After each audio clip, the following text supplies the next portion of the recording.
on game basis stuff, all that. Listen, I've put my neck on the line from back in December, so I've been through all of this. I understand that. Listen, I'm gonna tell you guys right now.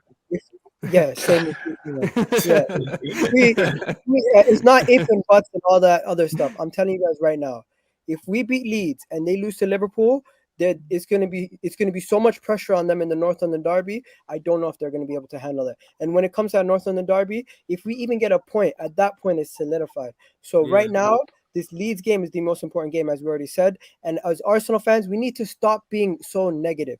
We need to stop being so wishy-washy. We need to stop doing this thing where it's Arteta out when we lose, Arteta in when we win, and Arteta shake it all about when we draw. Like, realistically, all that matters is we get to the end of the season, we get top 4, and even if you don't want the manager, even if you don't think he's the man for the long term and short term, you have to give him credit for getting top 4. You have to give him credit for putting the team in the position that we've gotten in. I'm not saying it's the greatest season ever. You're laughing, Terry, but all I'm saying is you have to give the guy credit, and you have to give the players credit, and everyone who thought, every single pundit, all 20 of them on BBC, Sky, BT, every single pundit who predicted Arsenal would not get top 4, Leicester would get it, West Ham were better than us, Aston Villa were better than us.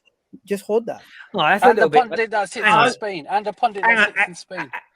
And a minute. I mean, they didn't all say that all those teams would finish in front of you, did they? Yeah, yep. I have. Do you want me to bring the Excel sheet? No, it's cool. I just didn't hear that. I didn't hear many pundits say that. Bro, none of us.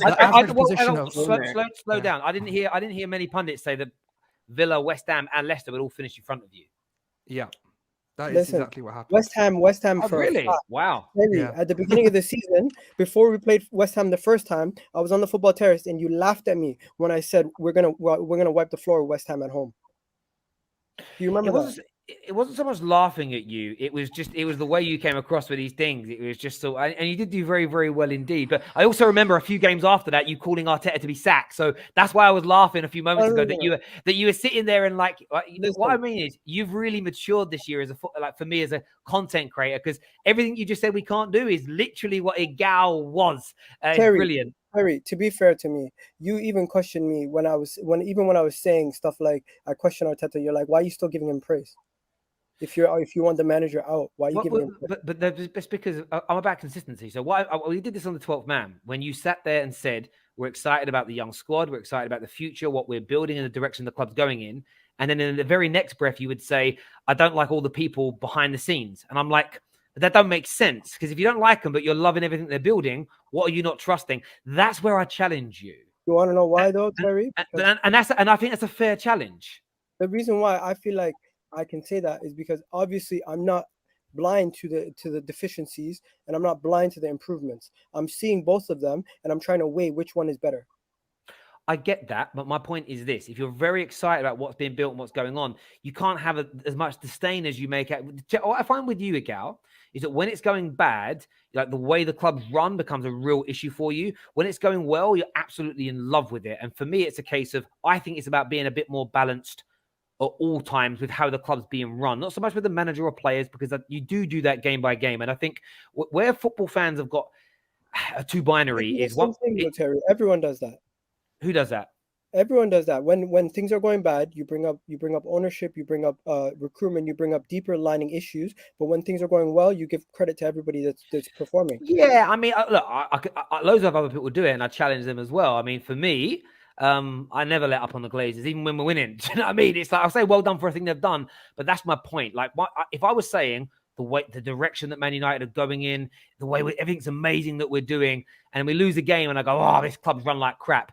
That for me is too hypocritical in a short space of time for me, I think. But I challenge everybody's opinions. That's the nature of the beast, my guy. Like, it's just the way it is. But I think you're right, though. Back to your overarching point around Arteta in one game, Arteta out the next. That's mental. It's mental. What I don't like either, though, is people that love Arteta. He has a bad 2 or 3 games, and it's just boring excuses rather than, do you know what? He picked the wrong team today, or he put when he put Xhaka at left back and not in midfield. That should be allowed to be called. Yeah. Exactly. And that one second. And that should be allowed to be called out without the toxic positivity fans going mental. Why are you challenging him? It's both sides are weird to me, bro. It's like, well, he needs to be Fergie, go. you know how many times as a fan I criticise what he did? Oh, why did he do that today? If he'd have done this instead, that's just natural. But we've got in this little world where it's like, if you say one negative thing about Arteta, you have to be an Arteta outer. And if you are an Arteta inner, you're not allowed to say, you've got to be positive about everything. It's weird, man. Polarization is a weird thing for me. It's strange, but that's just my take. But I'm glad you said what you said, Derry Gal, because it ain't black and white. Hey, Gal. Yeah.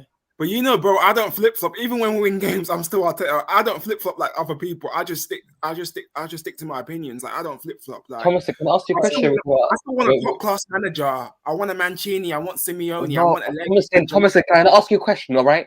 Before we lost 5 Man City, right? What was the expectation for the season?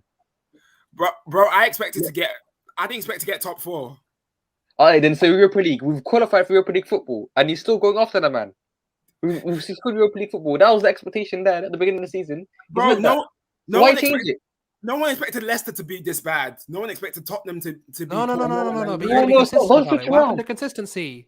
Yeah, you have to be consistent. Like we've been inconsistent in it, but how are we're the most consistent team? Why are we in the 4th place? Because we're so consistent right now. We have won 2 games in a row. We won 7 games in a row from January to March. True. So I look at it this way: when we lose games, everybody just Arteta out. But I don't flip flop. I just stick to what I. And I'll defend young Tommy on this. He's stuck to his games, and he's come on in many times and praised wins. He does it also, by the way, just by making top 4. Doesn't mean that someone like Tommy has to be convinced that Arteta is the right guy to win him a league title. And that's where football fans, I'd say everything comes down to, you said we wouldn't even make top 6, we made top 4, therefore you're wrong about Arteta. But when the opinion is I don't think Arteta will win us the league, it's a bit like a league gunner. He's very clever. He set the standard so high that it's actually almost impossible for him to be wrong about his overarching point. Because he says, I want him sacked because he'll never win us a league title.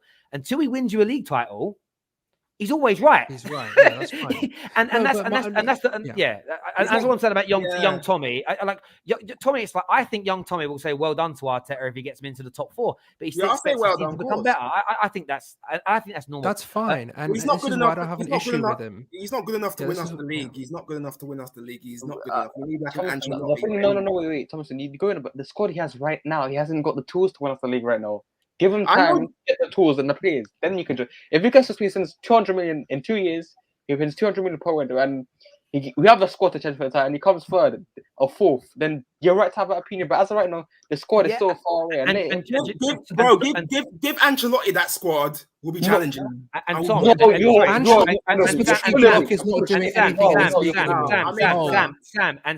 is what happened. And Sam, this is what will happen in that opinion. Say you do spend 150 this summer and 150 the next summer, and then he's had £500 million or so in those years, and then doesn't win the league title.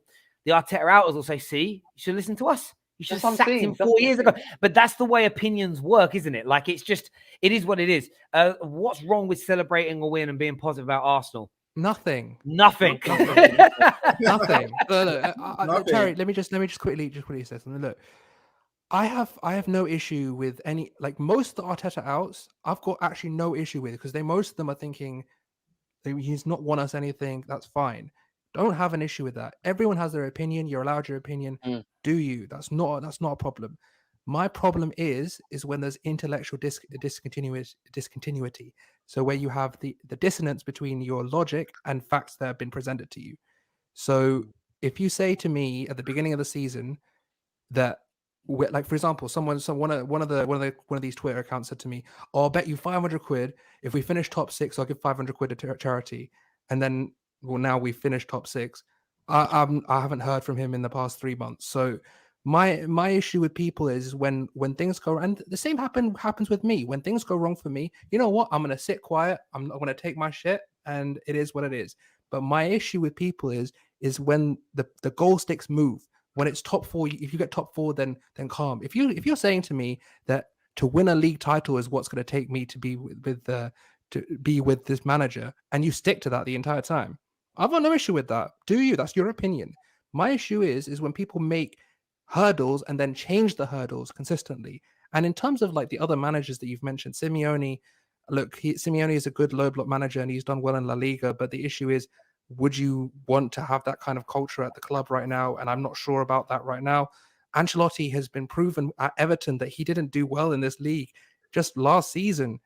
And Mancini, yeah, he's a good manager. But the issue is that if you've got a structure and a platform here to now go from Champions League football, hopefully, and build on that. I don't know. See what's the point in going from this point to change. I listen, and I think that's a sound view. I also understand, for me, there is this, and I want to bring it back to this point here. It says the super chat that says, Terry, it's harder if you're a fan of a club to find a middle ground.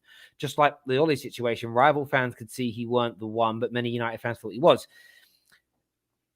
I was very different on this. I didn't think Ollie was the right guy to make us win league titles, but I didn't necessarily want him sacked because I didn't believe we had the structure to bring a new manager in and to grow from. And Ralph was an interim, but you saw there was no structure because it crumbled like a deck of cards. I think, though, the one thing I disagree with you on is I don't think you should be building Arsenal's future based on Arteta being the guy leading it. It should be a club structure where Arteta where Arteta is interchangeable. Therefore, if a better version of Arteta is suddenly available. So if Klopp was suddenly available as a manager, no matter how well Arteta's doing, you sack Arteta and you go and get Klopp, right? Like a striker. And I think and that's a very warped example, but it's one that everyone agree with. Everyone would want Jurgen Klopp. I look at it like this. If you've got a very good striker, but suddenly a world-class striker becomes available, and they fit the profile of player that you want and you need, they fit your system and style, you should go and try and buy them. There should be an element of that with the management side of things. And I think that the clubs that are run the best have that. Now, of course, Jurgen Klopp and Pep have brought lots of ideas and things into Liverpool, but I can almost guarantee that they will maintain a lot of those new practices when those guys leave and they add new people in. And it's also the directors of football at those clubs that have also done a hell of a lot of work as well. And look, I agree with a lot of people. I think sacking Arteta now, if there isn't a better manager out there that you could actually go and get, like who's available now to get, it would be a little bit premature. There has to be someone available out there who's of that level, of that ilk, that you could go and get. But so